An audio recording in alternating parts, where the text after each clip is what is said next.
If you've ever built an app or server, memory bugs can be a nightmare. Languages like JavaScript or Go use a heavy garbage collector that pauses your code. C and C++ force you to manage memory manually, causing crashes. Rust takes a totally different path with 3 simple rules. Once you understand them, memory bugs disappear forever. Let's break them down. Rule number 1: ownership. Every piece of data in Rust has exactly one owner variable.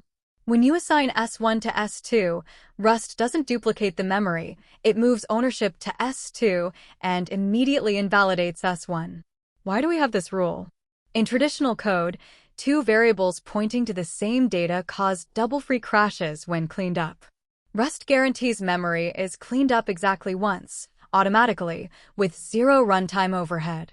Use case: managing database handles, file streams, and network buffers safely. Rule number 2: borrowing. What if you want to let other functions inspect or change data without losing ownership? You borrow it.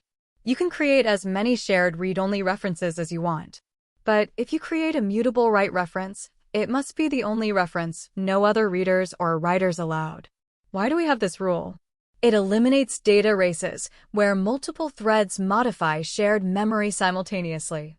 Use case: ultra-fast multi-threaded web servers and parallel game engines. Rule number 3: lifetimes.